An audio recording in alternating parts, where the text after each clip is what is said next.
I'm so glad you're here. Today I'll be whispering The Nightingale and the Rose by Oscar Wilde to make you feel relaxed and really sleepy. This is one of my all-time favorite stories and I hope you like it as much as I do. She said that she would dance with me if I brought her red roses, cried the young student. But in all my garden there is no red rose. From her nest in the old oak tree the nightingale heard him, and she looked out through the leaves and wondered. No red rose in all my garden, he cried, and his beautiful eyes filled with tears. Ah, on what little things does happiness depend? I have read all that the wise men have written, and all the secrets of philosophy are mine. Yet, for want of a red rose is my life made wretched. Here at last is a true lover, said the nightingale. Night after night have I sung of him, though I knew him not. Night after night have I told his story to the stars, and now I see him. His hair is dark as the hyacinth blossom, and his lips are red as the rose of his desire. But passion has made his face like pale ivory, and sorrow has set her seal upon his brow. The prince gives a ball tomorrow night, murmured the young student, and my love will be of the company. If I bring her a red rose, she will dance with me till dawn. If I bring her a red rose, I shall hold her in my arms, and she will lean her head upon my shoulder, and her hand will be clasped in mine. But there is no red rose in my garden, so I shall sit lonely, and she will pass me by. She will have no heed of me, and my heart will break. Here indeed is a true lover, said the nightingale. What I sing of he suffers. What is joy to me, to him is pain. Surely love is a wonderful thing. It is more precious than emeralds and dearer than pine opals. Pearls and pomegranates cannot buy it, nor is it set forth in the marketplace. It may not be purchased of the merchants, or can it be weighed out in the balance for gold. The musicians will sit in their gallery, said the young student, and play upon their string instrument, and my love will dance to the sound of the harp and the violin. She will dance so lightly that her feet will not touch the floor, and the courtiers in their gay dresses will throng around her. But with me she will not dance, for I have no red rose to give her. And he flung himself down on the grass and buried his face in his hands, and wept. Why is he weeping? Asked a little green lizard as he ran past him with his tail in the air. Why indeed, said a butterfly who was fluttering about after a sunbeam. Why indeed, whispered a daisy to his neighbor in a soft, low voice. He is weeping for a red rose, said the nightingale. For a red rose, they cried. How very ridiculous. And the little lizard, who was something of a cynic, laughed outright. But the nightingale understood the secret of the student's sorrow, and she sat silent in the oak tree and thought about the mystery of love. Suddenly she spread her brown wings for flight and soared into the air. She passed through the grove like a shadow, and like a shadow she sailed across the garden. In the center of the grass plot was standing a beautiful rose tree, and when she saw it she flew over it and lit upon a spray. Give me a red rose, she cried, and I will sing you my sweetest song. But the tree shook its head. My roses are white, it answered, as white as the foam of the sea, and whiter than the snow upon the mountain. But go to my brother who grows around the old sundial, and perhaps he will give you what you want. So the nightingale flew over to the rose tree that was growing around to the old sundial. Give me a red rose, she cried, and I will sing you my sweetest song. But the tree shook its head. My roses are yellow, it answered, as yellow as the hair of the mermaiden who sat upon an amber throne, and yellower than the daffodil that blooms in the meadow before the mower comes with his scythe. But go to my brother who grows beneath the student's window, and perhaps he will give you what you want. So the nightingale flew over to the rose tree that was growing beneath the student's window. Give me a red rose, she cried, and I will sing you my sweetest song. But the tree shook its head.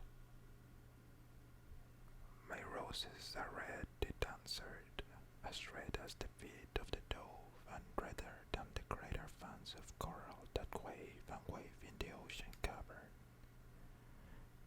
But the winter has chilled my veins, and the frost has nipped my buds, and the storm has broken my branches, and I shall have no roses all this year.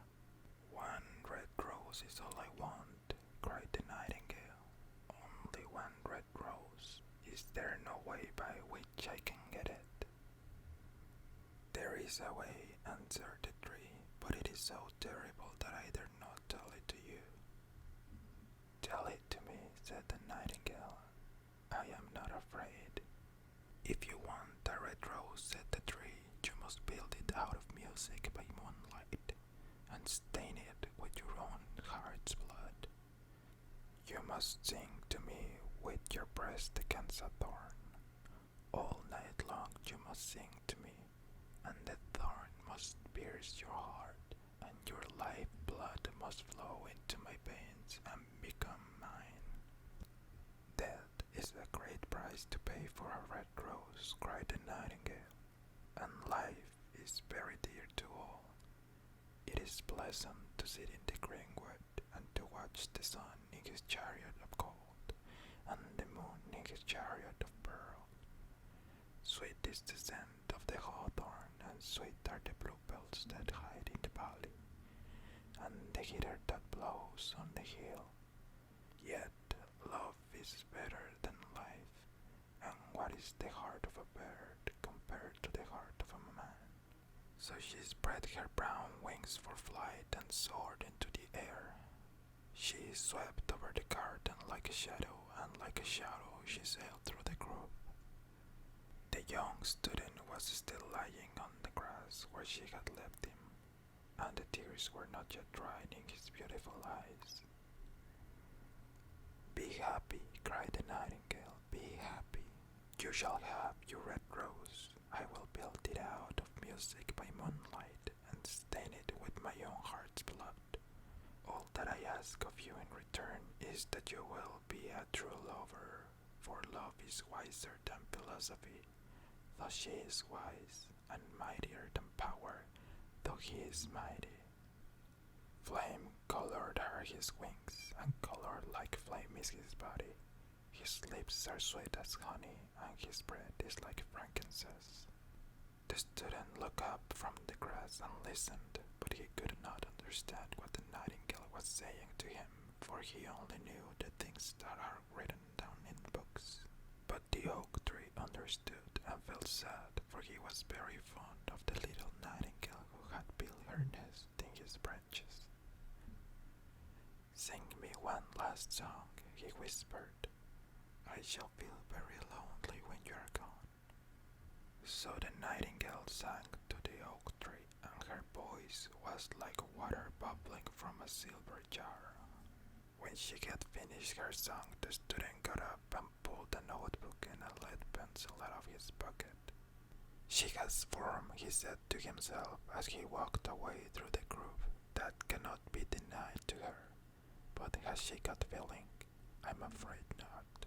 In fact, she's like most artists. She is all style without any sincerity. She would not sacrifice herself for others. She thinks merely of music, and everybody knows that the arts are selfish. Still, it must be admitted that she has some beautiful notes in her voice. What a pity it is that they do not mean anything or do any practical good. And he went into his room and lay down on his little pallet bed and began to think of his love, and after a time he fell asleep. And when the moon shone in the heavens, the nightingale flew to the rose tree and set her breast against the thorn. All night long she sang with her breast against the thorn, and the cold crystal moon leaned down and listened. All night long she sang, and the thorn went deeper and deeper into her breast, and her lifeblood ebbed away from her. She sang first of the bird of love in the heart of a boy and a girl, and on the topmost spray of the rose tree there blossomed a marvelous rose, petal following petal, a song followed song. Pale was it at first as the mist that hangs over the river, pale as the feet of the morning, and silver as the wings of the dawn, as the shadow of a rose in a mirror of silver, as the shadow of a rose in a water pool. So was the rose that blossomed on the topmost spray of the tree. But the tree cried to the nightingale to press closer against the thorn. Press closer, little nightingale, cried the tree, or the day will come before the rose is finished. So the nightingale pressed closer against the thorn, and louder grew her song, for she sang of the birth of passion in the soul of a man and a maid. And a delicate flush of pink came into the lips of the rose, like the flush in the face of the bridegroom when he kisses the lips of the bride. But the thorn had not yet reached the heart, so the rose's heart remained white, for only a nightingale's heart's blood can crimson the heart of a rose. And the tree cried to the nightingale to press closer against the thorn. Press closer, little nightingale, cried the tree, or the day will come before the rose is finished. So the nightingale pressed closer against the thorn, and the thorn touched her heart, and a fierce pang of pain shot through her. Bitter, bitter was the pain, and wilder, wilder grew her song, for she sang of the love that is perfected by death, of the love that dies not in the tomb. And the marvelous rose became crimson, like the rose of the eastern sky. Crimson was the girdle of petals, and crimson as a ruby was the heart. But the nightingale's voice grew fainter, and her little wings began to beat, and a film came over her eyes. Fainter and fainter grew her song, and she felt something choke her in her throat. Then she gave one last burst of music. The white moon heard it, and she forgot the dawn and lingered down in the sky.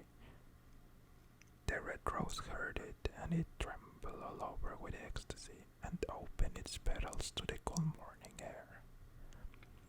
Echo bore it to her purple cavern in the hills, and woke the sleeping shepherds from their dream. It floated through the reeds of the river, and they carried its message to the sea.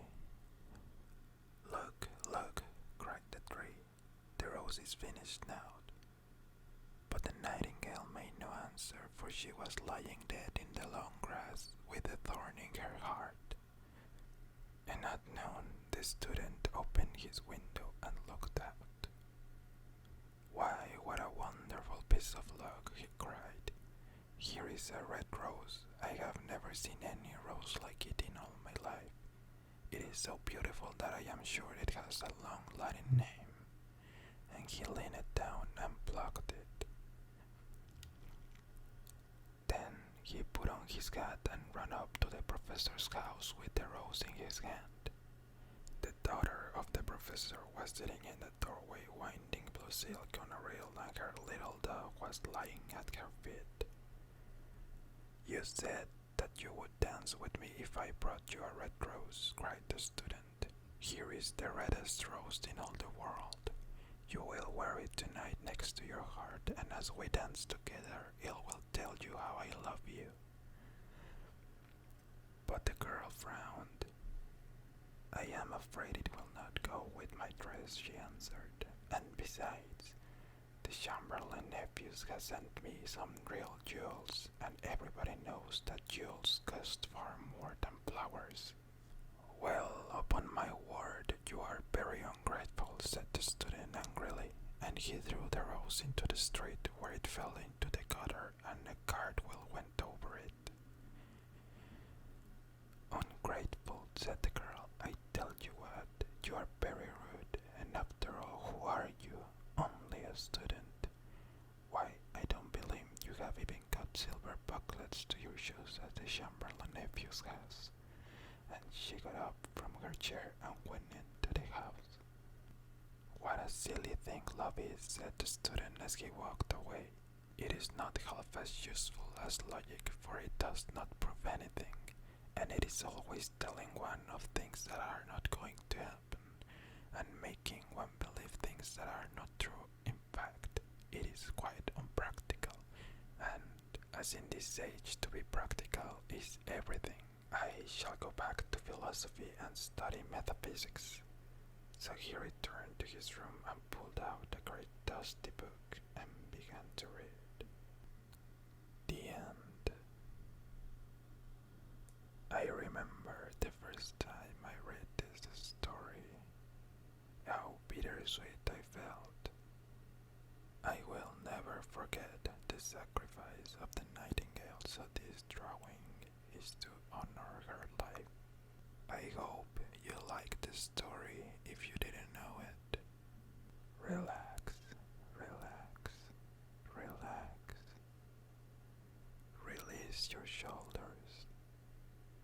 Unclench your jaw and just breathe in and out.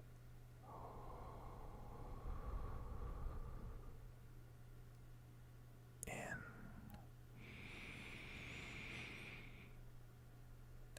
and out.